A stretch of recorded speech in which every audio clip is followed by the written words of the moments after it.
Olá pessoal, bem-vindos a mais um vídeo da série de regularização de imóveis rurais. Para quem tem algum imóvel e que pretende fazer o parcelamento, como herdeiros que estão fazendo a divisão de uma propriedade que receberam de herança, aqui vão algumas sugestões para que vocês fiquem atentos na hora de fazer a divisão.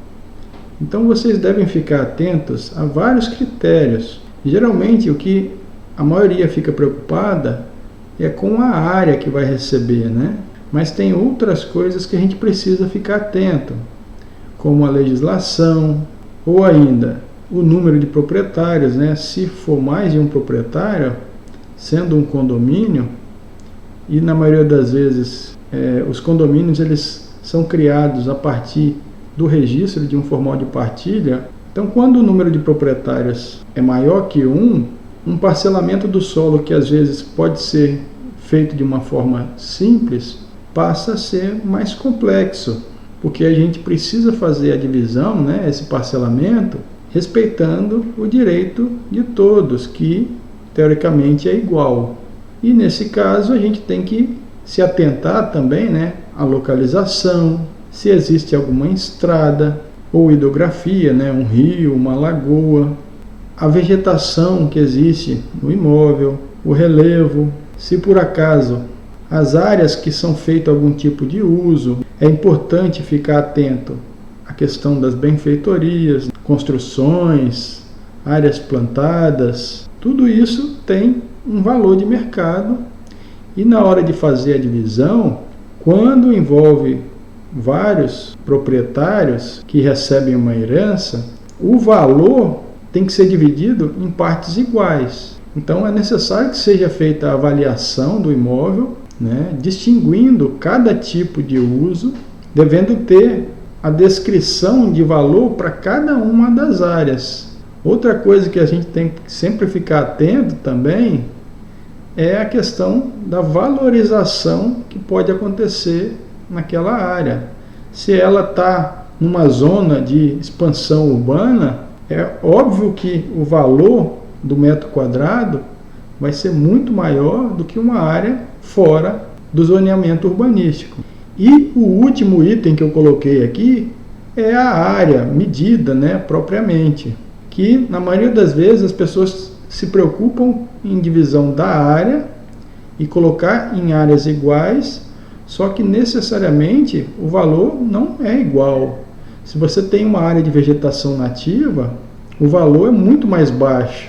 E a pessoa que acaba recebendo uma área de vegetação nativa, isso tem que ser feito uma ponderação, já que o valor é muito inferior a áreas, por exemplo, urbanas.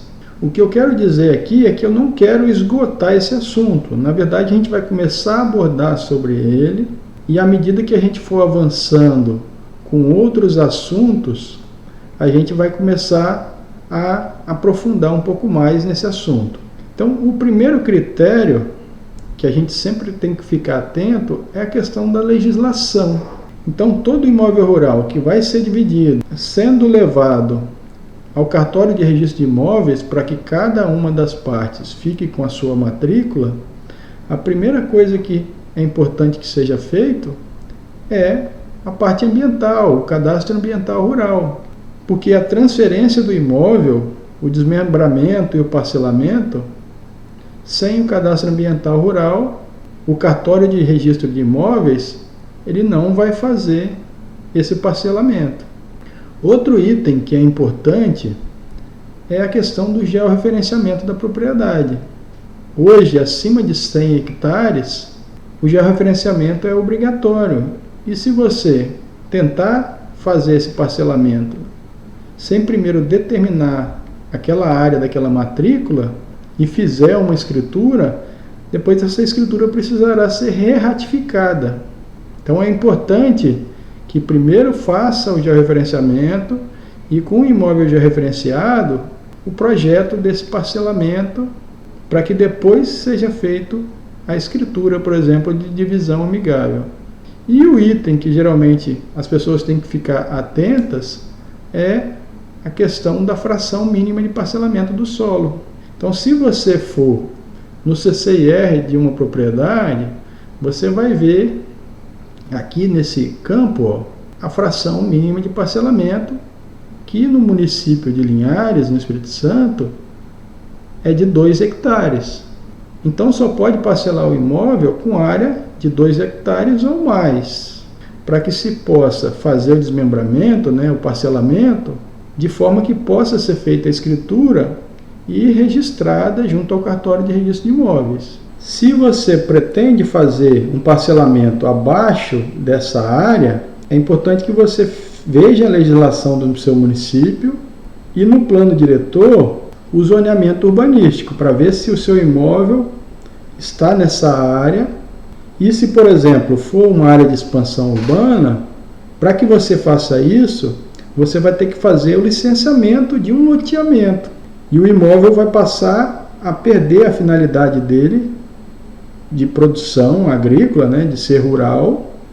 E caso você venha fazer um parcelamento sem um licenciamento, isso é encarado como um loteamento clandestino, gerando transtornos, seja para a pessoa que está fazendo essas vendas e para as pessoas que estão comprando também, já que você não vai conseguir registrar, e aí vem outros problemas. Por exemplo, não conseguir colocar energia. Portanto, a legislação é o item que eu diria que é o primeiro a ser observado. Então, para esse imóvel que vocês estão vendo aí, o CCIR, a área é de praticamente 16 hectares, quer dizer, abaixo dos 100 hectares e não precisa do georreferenciamento. Não é um imóvel com mais de um proprietário, então o parcelamento ele pode ser feito de uma forma mais simples, considerando, por exemplo, mais a área mesmo.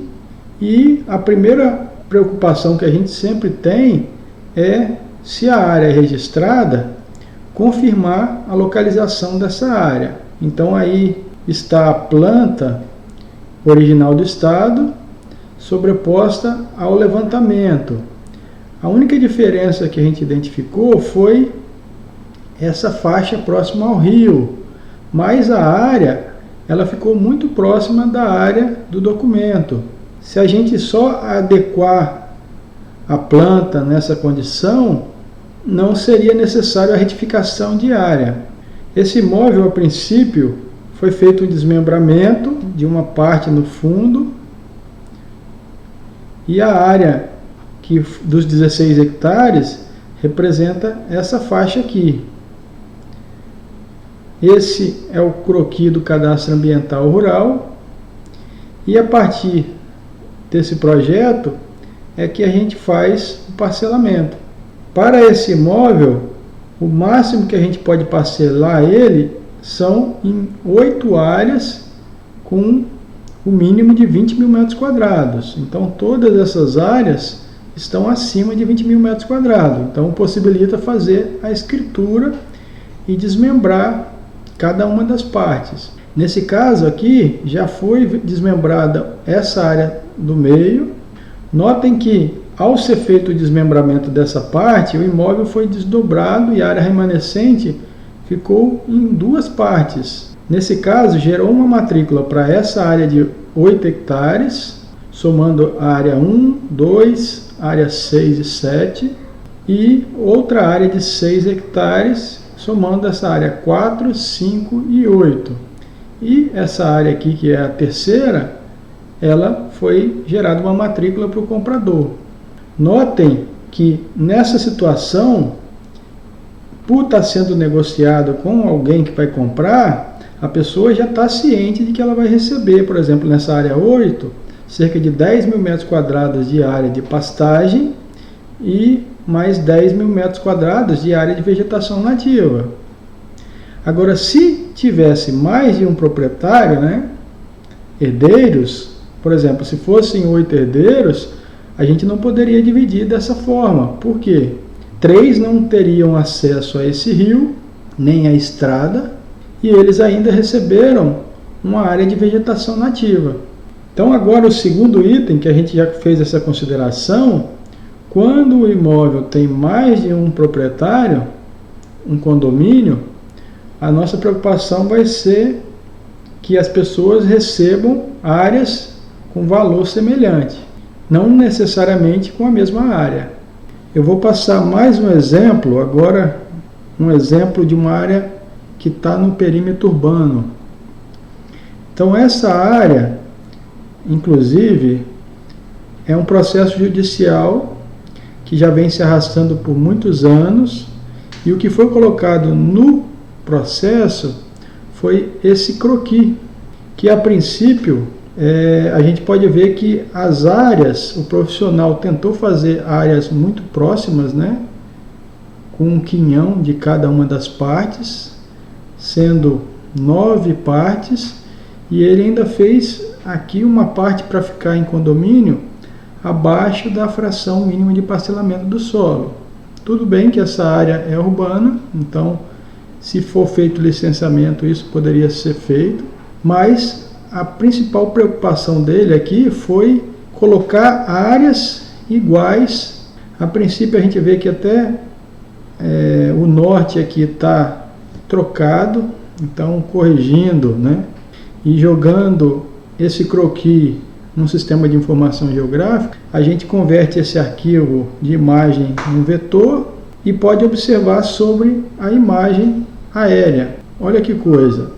Aqui é o aeroporto, uma área que está sendo feita uma expansão urbana e que já está prevista no plano diretor do município. Do outro lado aqui Alagoas do Paraná e o Rio Pequeno. Se a gente for observar, por exemplo, o relevo, a gente nota que toda essa faixa aqui, ó, para cá, ela é uma faixa com uma altitude bem menor e que toda ela é uma área passível de inundação. Já essa área aqui é uma área de chapada, é uma área mais alta, onde pode ser feito um projeto urbanístico. E aqui as curvas de nível que mostram um terreno com maior declividade, maior inclinação. Caracterizando essas áreas, a gente pode ver que a área 8 e a área 9, duas das partes que o profissional fez essa divisão, receberam em sua maior parte a área de preservação permanente, a área de reserva legal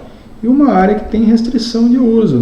Não é aconselhável fazer uma construção numa área dessa, porque ela vai sofrer inundação. É muito claro uma falha no projeto, nem foi à frente, na verdade, porque certamente as partes que não concordaram com a divisão não assinaram, anos passaram e isso não foi levado ao cartório para que se fosse dividido. Então aí entraram judicialmente para fazer a dissolução do condomínio, mas como que é justo fazer uma divisão nesse sentido, entendeu? Sendo que 7 partes receberam áreas nobres, que tem um valor aí alto, e áreas que o metro quadrado certamente vai valer menos de R$1, já que a área de vegetação nativa tem um valor menor, a área de APP também, e mesmo estando próximo a uma área urbana, a diferença no valor dessas áreas é muito alto. Dessa forma, a gente já fez uma explanação sobre vários desses itens: localização, estrada, hidrografia, vegetação, relevo, tipo de uso, a questão do valor de mercado e a questão de valorização. Ela é bem lógica. A gente toma como conclusão que dividir áreas iguais com valores diferentes não é uma forma correta de se fazer um parcelamento de um imóvel rural, principalmente quando a área do imóvel não bate. Nesse outro exemplo que a gente vem passando já nos últimos vídeos, a área registrada ela está próxima de 560 hectares, mas a área que a gente estimou com base na geolocalização das plantas, ela é bem menor. Então imagina o que é dividir uma área assim, sem fazer a retificação de área. Torna-se um problema que depois fica difícil de resolver, principalmente quando é feito o inventário com cada uma das partes com o seu quinhão. Então todos querem ter posse de uma área equivalente ao que é de direito por herança. Nesse caso, as áreas em cinza foram uma área de inventário. Mas o maior problema fica para as pessoas que acabam recebendo áreas legítimas numa situação dessa. Por quê? Toda essa exigência legal que acaba travando a regularização do imóvel. Há alguns anos atrás, essa área de 560 hectares, um profissional fez uma planta para a divisão amigável desse imóvel. É óbvio que eu tirei o nome desse profissional e o nome das partes envolvidas, mas aqui consta a área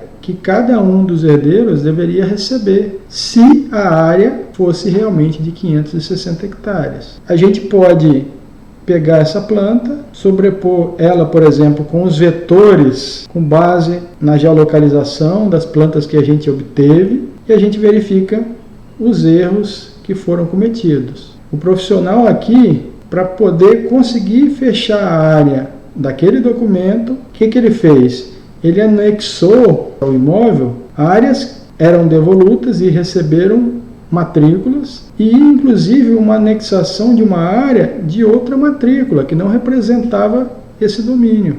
Nesse tipo de situação, o que o responsável técnico tentou fazer aqui, na verdade, foi chutar a localização da matrícula.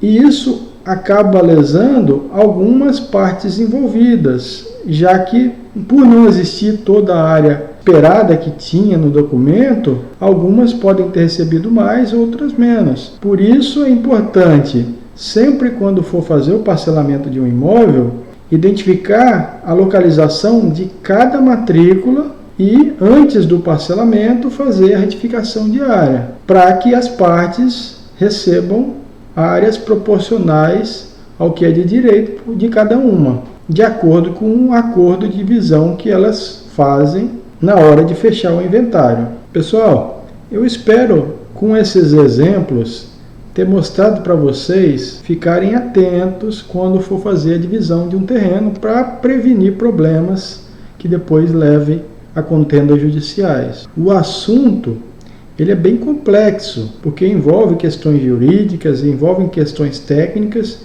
envolve muitas vezes vínculos familiares que, na hora de dividir os bens, começa a vir conflito. Esse exemplo eu vivenciei dentro da minha família. Esses problemas vão afastando cada uma das partes envolvidas, mas chega um ponto que essas pessoas querem ou precisam regularizar a situação da propriedade e se veem numa situação intransponível, difícil de ser resolvida. E a forma de solucionar esse problema é nesse sentido que vocês viram nesses últimos vídeos. Eu vou fechando esse vídeo agora, mas a gente vai começar a abordar assuntos relacionados a esse tema que vão ajudar você a entender de uma forma prática tudo isso que a gente vem falando nessa série de regularização de imóveis. Então eu vou fechando o vídeo e até a próxima.